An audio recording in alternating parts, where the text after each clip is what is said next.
I'm joined by Lachlan Wallace, Managing Director of Investigator Silver, ASX code IVR. Lachlan, thanks for your time. Yeah, thanks, David. Paris Silver Project in South Australia. Tell us a little bit about it and why is it so compelling?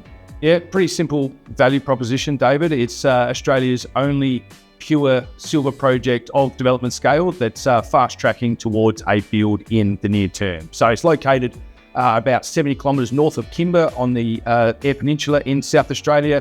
It's in an area of dry, sparse, vegetated land, so no competing land use. So permitting is working through, in a timely fashion.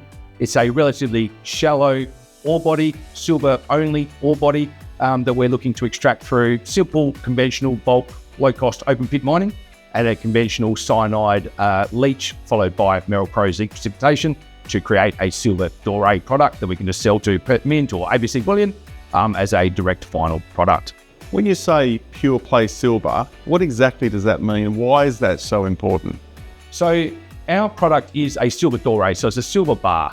All other silver developers or producers in Australia are producing silver as a byproduct. So it's a lead or zinc mine with some silver credits.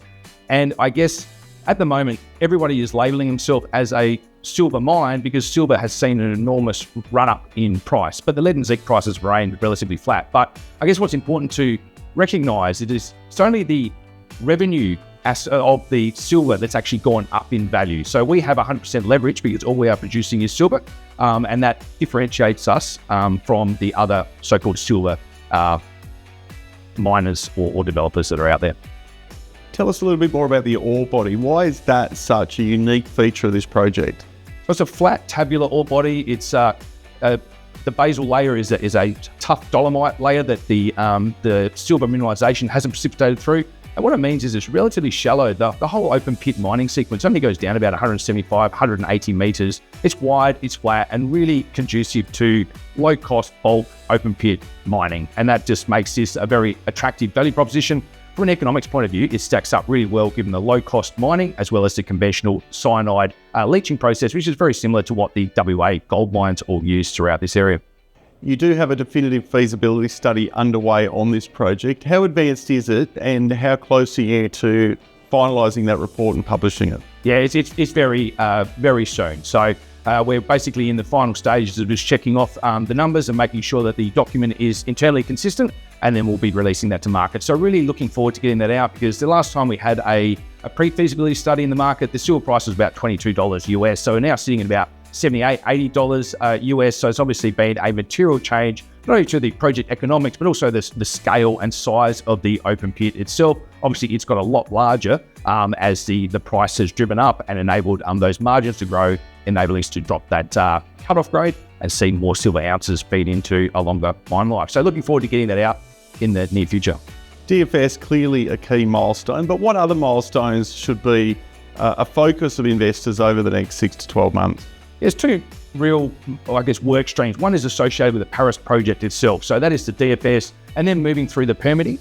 But around all of that as well, we are beginning to move, beyond the DFS study and towards build. So we are actively now working through the engineering work to take it from a DFS level study to construction ready work. So that work is starting off at the moment. And as we complete parts of that engineering, so getting issued for construction work plans, we'll be able to continue to update public on that as we march forward towards funding and then ultimately construction in the near term.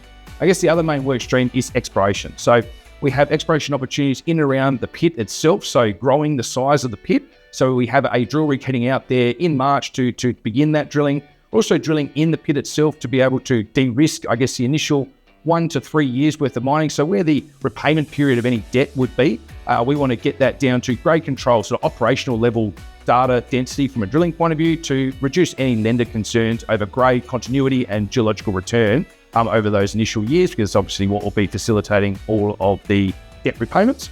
But then broader to that, Paris actually sits within a 15-kilometre long silver mineral corridor. So this is a district scale opportunity. It's been drilled historically, but it'd be fair to say the majority of the drilling expenditure has been around Paris to get us to this DFS level we are now. But as that study starts to complete, we move towards the engineering.